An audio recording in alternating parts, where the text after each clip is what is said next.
नमस्कार। आकाशवाणी कटक आंचलिक संवाद पढ़ुछंती महेश्वर साहू। मुख्य संवाद। देवगढ़ जिलार विकास पाई 205 कोटी टंकार 15टी प्रकल्पर शिलान्यास और लोकार्पण कले मुख्यमंत्री। केन्दुपत्र तोलाली और बंधाली मानक पाई सहायता राशि घोषणा। मुख्यमंत्री आभासी माध्यम 11टी स्थान पाई स्वयंचालित जान चालना परीक्षा व्यवस्थार कले शुभारंभ। अदिनिया वर्षारे क्षतिग्रस्त चाषी को खूब शीघ्र क्षतिपूरण दियाजिबो सूचना देले राजस्व मंत्री। एवं स्थायी भविष्यत निमंते साइकेल चालनार वार्ता नहीं आज पालन करा जाउछि विश्व साइकेल दिवस। मुख्यमंत्री मोहन चरण माझी आज देवगढ़ में 205 कोटी टंका मूल्यर 15टी जनकल्याणकारी प्रकल्पर उद्घाटन और भित्तिप्रस्तर स्थापन करिसंती। एहासह 300 शय्या विशिष्ट नवनिर्मित डाक्तरखानार मध्य उद्घाटन करिसंती। एही अवसर में मुख्यमंत्री राज्यर केन्दुपत्र तोलाली और बंधाली मानक पाई 41 कोटी 17 लाख टंकार सहायता राशि घोषणा करिसंती। एहाद्वारा राज्यर प्राय 9 लाख केन्दुपत्र तोलाली उपकृत हेबे बोली जଣାपड़िछि। मुख्यमंत्री कहिसंती समृद्ध ओडिशा गठन पाई शिक्षा, स्वास्थ्य, भित्तिभूमि, कृषि, शिल्प और रोजगार उपरे गुरुत्व दिया जाउछि। देवगढ़ जिला को अग्रणी और विकसित जिला भाव में गढ़ी तोलिबा पाई सरकार विभिन्न पदक्षेप नेउछंती बोली मुख्यमंत्री कहिसंती। कार्यक्रम में स्वास्थ्य मंत्री डॉक्टर मुकेश महालिंग समेत अन्य वरिष्ठ अधिकारी उपस्थित थिले। मुख्यमंत्री मोहन चरण माझी आभासी माध्यम मालकानगिरी, केन्द्रापड़ा समेत 11टी स्थान पर स्वयंचालित जान चालना परीक्षण व्यवस्थार शुभारंभ करिसंती। एही परीक्षण व्यवस्था माध्यम दक्ष चालकों को ड्राइविंग लाइसेंस प्रदान कराजिबो बोली आम संवाददाता जणाइछंती। नवरंगपुर जिला नंदाहांडी रे पायखाना टांकी श्वासरुद्ध होई 4 जनकर मृत्यु घटना रे मुख्यमंत्री मोहन चरण माझी गभीर दुख प्रकाश करिसंती। एहासह मृतकों निकटतम आत्मीयों पई मुख्यमंत्री रिलीफ पांठिरू 4 लाख टंका लेखाएं सहायता राशि घोषणा करिसंती। मुख्यमंत्री मोहन चरण माझी आसंता गुरुवार दिन गंजाम जिला गस्त करिवे।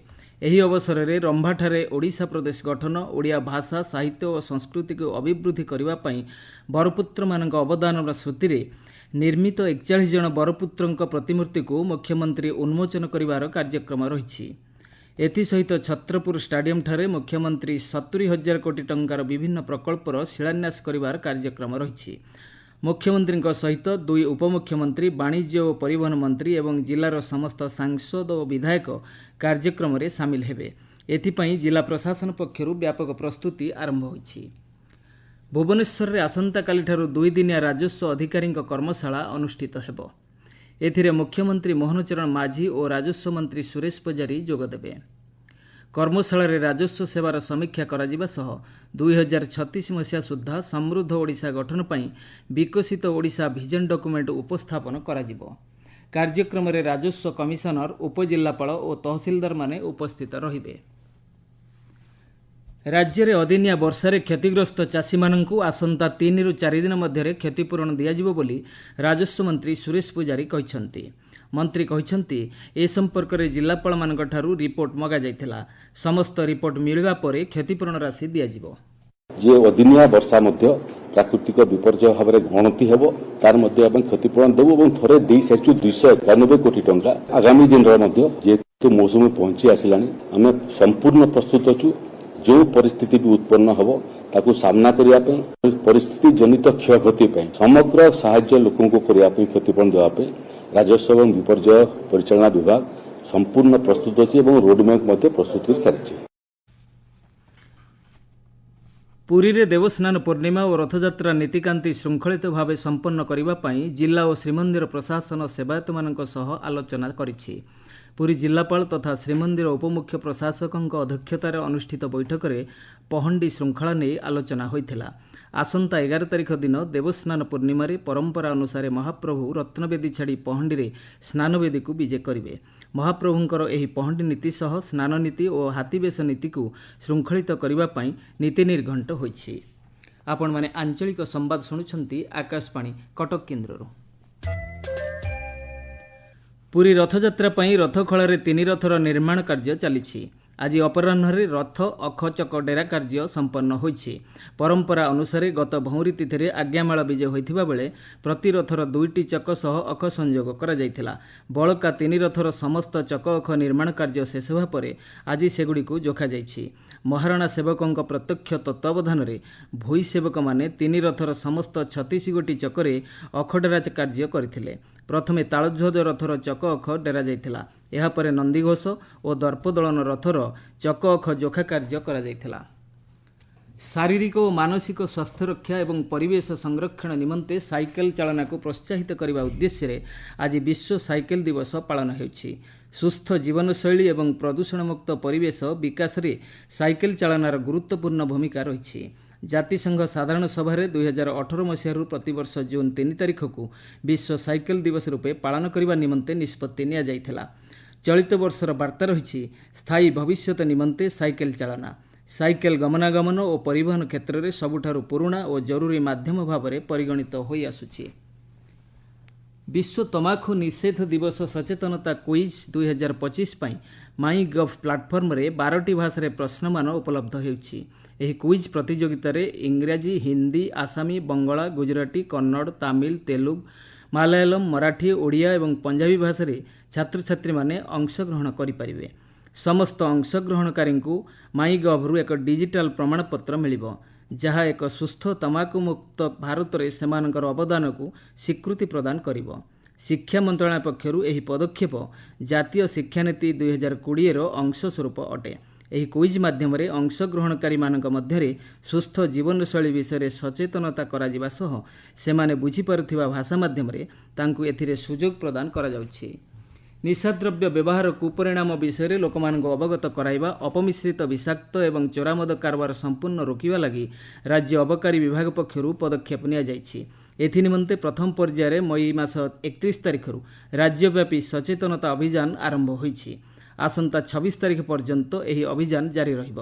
ଏହି ପରିପ୍ରେକ୍ଷୀରେ ମାଲକାନଗିରି ଜିଲ୍ଲାପାଳ ଆଶିଷ ଈଶ୍ୱର ପାଟିଲଙ୍କ ନିର୍ଦ୍ଦେଶ କ୍ରମେ ଆଜି ଜିଲ୍ଲାପାଳଙ୍କ କାର୍ଯ୍ୟାଳୟ ପରିସରରୁ ନିଶା ନିବାରଣ ସଚେତନତା ରଥକୁ ଅତିରିକ୍ତ ଜିଲ୍ଲାପାଳ ଶୁଭାରମ୍ଭ କରିଛନ୍ତି। ଏହି ରଥ ଜିଲ୍ଲାର 7ଟି ବ୍ଲକର 111ଟି ପଞ୍ଚାୟତ ପରିକ୍ରମା କରିବ। ଏହି ଅଭିଯାନ ଅବସରରେ ଆଜି ପୂର୍ବାହ୍ନରେ ବଲାଙ୍ଗୀର ଜିଲ୍ଲା ଅବକାରୀ କାର୍ଯ୍ୟାଳୟ ପକ୍ଷରୁ ସଚେତନତା ରଥକୁ ଅବକାରୀ ଅଧୀକ୍ଷକ ସୀତାକାନ୍ତ ମୁଦୁଲି ଶୁଭାରମ୍ଭ କରିଛନ୍ତି। ନବରଙ୍ଗପୁର ଜିଲ୍ଲାପାଳଙ୍କ କାର୍ଯ୍ୟାଳୟ ପରିସରରୁ ନିଶା ନିବାରଣ ସଚେତନତା ରଥକୁ ଜିଲ୍ଲାପାଳ ଡାକ୍ତର ଶୁଭଙ୍କର ମହାପାତ୍ର ଶୁଭାରମ୍ଭ କରିଛନ୍ତି। ଏହି ଅବସରରେ ଜିଲ୍ଲାର ବିଭିନ୍ନ ବିଭାଗୀୟ ଅଧିକାରୀ, ପୁଲିସ ଓ ଅବକାରୀ ବିଭାଗର ଅଧିକାରୀମାନେ ଉପସ୍ଥିତ ଥିଲେ। ନୟାଗଡ଼ ଜିଲ୍ଲା ଦୌରାଜଜ୍ ଆନନ୍ଦ ନାରାୟଣ ମହାରଣାଙ୍କ ନିର୍ଦ୍ଦେଶ କ୍ରମେ ଆଇନ ସେବା ପ୍ରାଧିକରଣ ସଚିବଙ୍କ ତତ୍ତ୍ୱାବଧାନରେ ଆଜି ଜିଲ୍ଲା ଜଜ୍ଙ୍କ ସମ୍ମିଳନୀ କକ୍ଷରେ ଆଇନଜୀବୀ ଓ ପାରାଲିଗାଲ ସ୍ୱେଚ୍ଛାସେବୀମାନଙ୍କୁ ନେଇ ସଚେତନତା ଶିବିର ଅନୁଷ୍ଠିତ ହୋଇଛି। ଏଥିରେ ବିଚାର ବିଭାଗୀୟ ଅଧିକାରୀମାନେ ଅତିଥି ଭାବେ ଯୋଗଦେଇ ସ୍ଥାୟୀ ଓ ନିରନ୍ତର ଲୋକ ଅଦାଲତ ଦ୍ୱାରା ମାମଲାର ସମାଧାନ ଉପରେ ଗୁରୁତ୍ୱ ଦେଇଥିଲେ। ମାଲକାନଗିରି ପଞ୍ଚାୟତ ସାଧନ କେନ୍ଦ୍ରଠାରେ ଜିଲ୍ଲା ଜରୁରୀକାଳୀନ ବିଭାଗ ପକ୍ଷରୁ ଆଜି ଏକ ସନ୍ତରଣ ପ୍ରଶିକ୍ଷଣ କାର୍ଯ୍ୟକ୍ରମ ଅନୁଷ୍ଠିତ ହୋଇଯାଇଛି। ଜିଲ୍ଲାପାଳ ଆଶିଷ ଈଶ୍ୱର ପାଟିଲଙ୍କ ନିର୍ଦ୍ଦେଶ କ୍ରମେ ଅତିରିକ୍ତ ଜିଲ୍ଲାପାଳ ସାଧାରଣ ସୋମନାଥ ପ୍ରଧାନ ମୁଖ୍ୟ ଅତିଥି ଭାବେ ଯୋଗଦେଇ କାର୍ଯ୍ୟକ୍ରମକୁ ଉଦ୍ଘାଟନ କରିଥିଲେ। ଅତିରିକ୍ତ ଜିଲ୍ଲାପାଳ ପ୍ରମୁଖ କାର୍ଯ୍ୟକ୍ରମରେ ଯୋଗଦେଇ ରାଜ୍ୟ ସରକାରଙ୍କ ଏହି ପ୍ରୟାସ ଯୁବପିଢ଼ିଙ୍କ ପାଇଁ ଉପଯୋଗୀ ହେବ ବୋଲି କହିଥିଲେ। ପ୍ରଥମ ପର୍ଯ୍ୟାୟରେ 2ରୁ 7 ତାରିଖ ପର୍ଯ୍ୟନ୍ତ 30 ଜଣିଆ ଅଂଶଗ୍ରହଣକାରୀଙ୍କୁ ଓଡ୍ରାଫ୍ ଟିମ୍ ଦ୍ୱାରା ପ୍ରଶିକ୍ଷଣ ଦିଆଯିବ। ଓଡ୍ରାଫ୍ର 10ଟି ଦଳ ମୋଟ 300 ଅଂଶଗ୍ରହଣକାରୀଙ୍କୁ ସ୍ଥାନୀୟ ବଣ୍ଡା ବାକୁଲିଗୁଡ଼ା ବନ୍ଧରେ ପ୍ରଶିକ୍ଷଣ ଦେବେ। କୋରାପୁଟରୁ 20 ଜଣିଆ ଓଡ୍ରାଫ୍ ଦଳ ଜିଲ୍ଲାରେ ଏହି ପ୍ରଶିକ୍ଷଣ ନିମନ୍ତେ ଯୋଗ ଦେଇଛନ୍ତି। ବୌଦ୍ଧ ଜିଲ୍ଲାପାଳଙ୍କ କାର୍ଯ୍ୟାଳୟସ୍ଥିତ ସଦ୍ଭାବନା ଗୃହରେ ଜିଲ୍ଲା ପ୍ରାକୃତିକ ବିପର୍ଯ୍ୟୟ ପରିଚାଳନା କର୍ତ୍ତୃପକ୍ଷଙ୍କ ପକ୍ଷରୁ ସ୍କୁଲ କଲେଜ ଛାତ୍ରଛାତ୍ରୀ ଓ ଯୁବବର୍ଗଙ୍କ ପାଇଁ ସନ୍ତରଣ ଦକ୍ଷତା ବୃଦ୍ଧି ପ୍ରଶିକ୍ଷଣ ଶିବିରକୁ ଜିଲ୍ଲାପାଳ ସୁବ୍ରତ କୁମାର ପଣ୍ଡା ଉଦ୍ଘାଟନ କରିଛନ୍ତି। ପାଣିପାଗ ମେଘମୁକ୍ତ ଆକାଶ ଏବଂ ପଶ୍ଚିମା ଉତ୍ତପ୍ତ ବାୟୁ ରାଜ୍ୟକୁ ପ୍ରବେଶ କରୁଥିବାରୁ ଦିନ ତାପମାତ୍ରା ବୃଦ୍ଧି ପାଇଛି। ବାୟୁମଣ୍ଡଳରେ ଆର୍ଦ୍ରତା ପରିମାଣ ଅଧିକ ରହୁଥିବାରୁ ଗୁଳୁଗୁଳି ଅନୁଭୂତ ହେଉଛି। ଆସନ୍ତା କିଛି ଦିନ ପର୍ଯ୍ୟନ୍ତ ତାପମାତ୍ରା 2ରୁ 4 ଡିଗ୍ରୀ ବୃଦ୍ଧି ପାଇବ ବୋଲି ଭୁବନେଶ୍ୱର ଆଞ୍ଚଳିକ ପାଣିପାଗ ବିଜ୍ଞାନ କେନ୍ଦ୍ର ପକ୍ଷରୁ କୁହାଯାଇଛି। ସମ୍ବାଦ ଶେଷ ହେବା ପୂର୍ବରୁ ମୁଖ୍ୟ ସମ୍ବାଦ ପୁଣିଥରେ। ଦେବଗଡ଼ ଜିଲ୍ଲାର ବିକାଶ ପାଇଁ 205 କୋଟି ଟଙ୍କାର 15ଟି ପ୍ରକଳ୍ପର ଶିଳାନ୍ୟାସ ଓ ଲୋକାର୍ପଣ କଲେ ମୁଖ୍ୟମନ୍ତ୍ରୀ। କେନ୍ଦୁପତ୍ର ତୋଳାଳି ଓ ବନ୍ଧାଳିମାନଙ୍କ ପାଇଁ ସହାୟତା ରାଶି ଘୋଷଣା। ମୁଖ୍ୟମନ୍ତ୍ରୀ ଆଭାସୀ ମାଧ୍ୟମରେ 11ଟି ସ୍ଥାନ ପାଇଁ ସ୍ୱୟଂଚାଳିତ ଯାନ ଚାଳନା ପରୀକ୍ଷା ବ୍ୟବସ୍ଥାର କଲେ ଶୁଭାରମ୍ଭ।